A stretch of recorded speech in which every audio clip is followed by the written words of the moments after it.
Hey everybody, and welcome to Exploration 2 in Unit 2 and Lesson 2. So we're 2.2.2. Hold on tight because this is a really big exploration. We're going to go over all four of our macromolecules. So first, we're talking about what do carbon-based molecules do? What do these macromolecules do? They're going to do everything. They're going to provide structure. They're going to provide function that our carbohydrates do. Proteins are going to provide structure and function. We're going to have lipids. We're going to have carbohydrates for energy.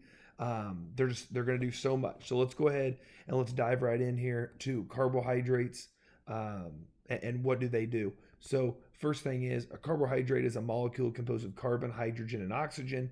It's going to include sugar and starches. So really, carbohydrates are sugars.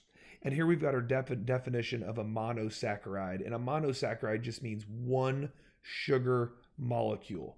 Okay. And it says a monomer for carbohydrates. So some examples are glucose, fructose. Those are all going to be examples of monosaccharides. But what we're going to do is we're going to link these things together. We're going to take simple sugars and bind them together to make larger carbohydrates. And that's our polysaccharide. Remember, poly means many. So what we're doing here is we're taking monosaccharides, meaning a single sugar, and we're going to link them all together and make polysaccharides. So here's an example down here below. This is glucose. This is a monosaccharide. You can see that it's one ring. That creates a monosaccharide. But what's going to happen is we're going to bond these together and we're going to make a disaccharide. This is an example of sucrose and glucose bonding together to make this is glucose bonded to a fructose monomer, and it makes sucrose. Now remember, all of them that end in OSE mean sugar. So I know that's a lot of oses thrown at you, but understand that anytime you see OSE, that's a sugar in science. So here we have one, here we have another, and since there's two, that is a disaccharide. And here, anything three or more, we're going to have a polysaccharide. And so here is one ring, two rings, and three rings. And that's going to give us three sugars. And so we're going to call that a polysaccharide. Now, as we scroll down, right, we're going to talk about carbohydrate-rich foods such as bread, pasta, vegetables, fruit, and sweeteners contain carbohydrate molecules that your body breaks down to release energy, usable energy. And we call that energy ATP. Simple carbohydrates like glucose and sucrose can quickly be broken down. That's why when you eat sugar, you eat Fun Dip, or you eat a Pixie Stick, or you eat something that's really high in simple sugar, you get energy immediately. And you get that sugar rush that is really intense. However, when you eat things that have complex carbs in them, like breads and pastas, they're going to release sugar more slowly. And so that's why you see a lot of endurance athletes and a lot of people that are going to do sports or athletics for a long time. They will eat pasta or rice or something like that the night before an event. So that way they have a slow release of sugar built up in their muscles that they can use. Okay? Now, and it shows right here, complex carbohydrates that are rich in cellulose. Cellulose is made by plants. Or fiber is not broken down by your digestive system. So we need to have fiber in our diet so that way it can force us to go through our digestive system and release waste. We need that to keep our systems functioning. Okay, so that's a little talk about carbohydrates. The next macromolecule is lipids, which is another name for fats. Okay, so it says unlike carbohydrates, lipids are nonpolar molecules. So carbohydrates are polar, which means they're going to dissolve in water because water is also a polar molecule. However, fats and lipids are nonpolar. And what that's going to mean is it's going to make it insoluble in water. They're not going to mix, right? That's why you see the phrase oil and water don't mix. That's because the fat nonpolar molecules will not dissolve in the polar water molecules. So when you buy salad dressing at a store or anytime you use oil, you see that the oil and the water do not mix. Okay. So also you're going to see right here that waxes are going to be a protective coating from water. That's why you put wax on your car. It's because wax is a lipid. And what's going to happen is it's going to cause the water to stick together because they're not going to mix. So as we scroll down here, we're going to talk about fatty acids. And fatty acids, if we click on it, is the monomer for lipids, meaning that we are going to come down here. And this is going to be what we call a fatty acid chain. It's all these carbons and hydrogens. And the way these bond is every time we just go right in order and they're single bonds, these go up and down, up and down, up and down, up and down. The problem is when we get a double bond. So this is an example of a saturated fat. A saturated fat is going to have a straight chain. But what you'll notice right here is this is what we call an unsaturated fat, and it's not going to have a straight chain. Here you can see a double bond, and here you can see a double bond.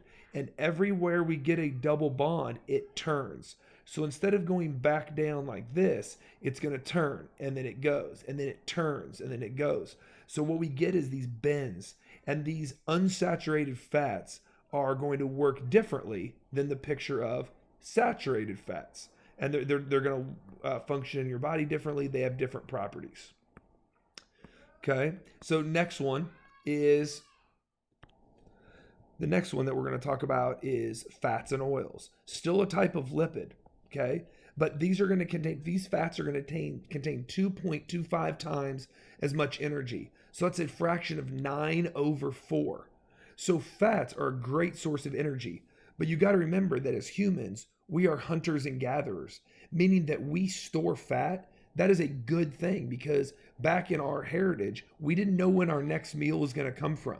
So the fact that we can store that fat in case we get hungry. We also talk about how there are healthy fats. And so fats are needed to rebuild and repair membranes. But also they're going to protect nerves.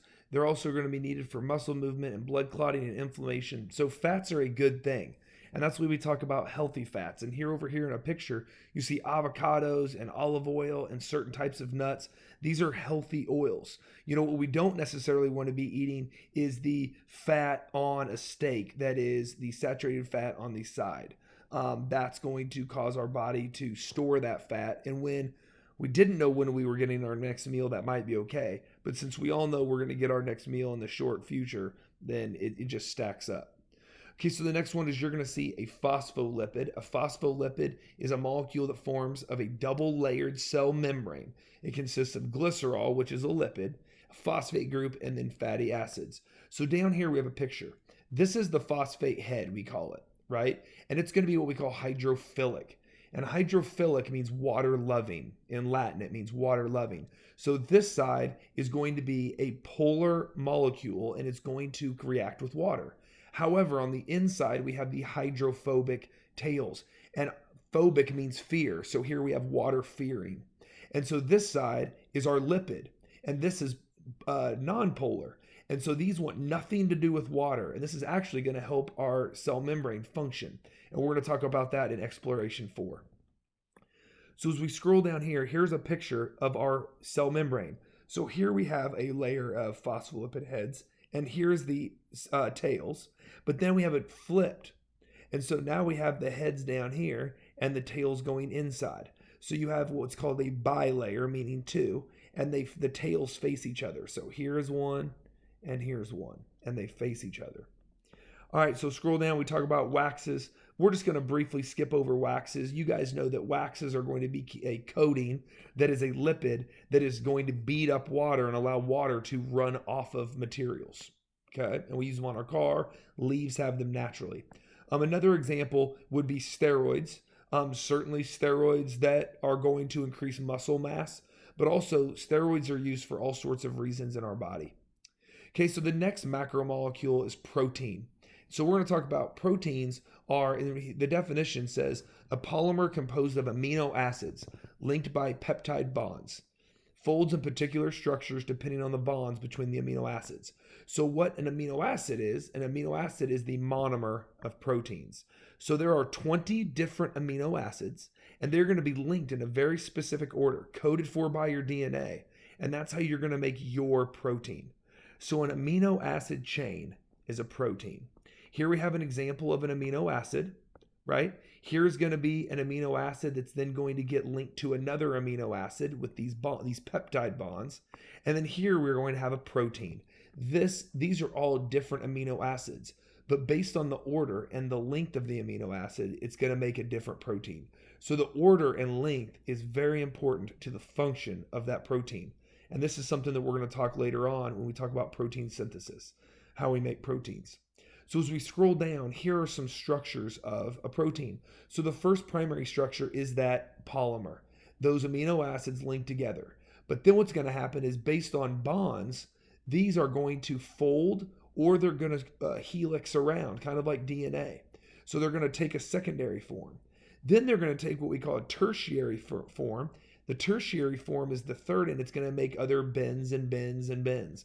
And then the quaternary form is going to be a ton of bends on top of each other. Now, the important part is that this protein is very specific. And if it has different amino acids in certain areas, it's going to form a different shape. And when proteins have a different shape, they do not function correctly. So as we move down here, the last macromolecule are nucleic acids. And nucleic acids are how we're going to make DNA. So this is one nucleotide. And nucleotide is the monomer for DNA. It's going to have a phosphate, a deoxyribose sugar, and a nitrogen base. And this deoxyribose sugar is why DNA, it stands for DNA, it stands for deoxyribonucleic acid. And that is what DNA stands for. These are going to be pieced together. Now there's two different forms. We're going to have DNA and we're going to have RNA. You can see that DNA is double-stranded. There's going to be a strand right here, and there's going to be another one opposite it, where RNA is just a single strand. You're going to notice that both of them have cytosine, both of them have guanine, both of them have adenine, but you're going to notice that DNA has thymine, and RNA is actually going to have uracil. It's a different nitrogen base. And there are other differences between DNA and RNA, and these are things that we're going to talk about when we get into DNA, heredity, and genetics later on after the Christmas break. So those are your macromolecules. I know that it has been a long exploration and a long video, but thank you for sticking with me. We are going to continue learning about these, talking about their properties and how they work. Can't wait to see you guys in class.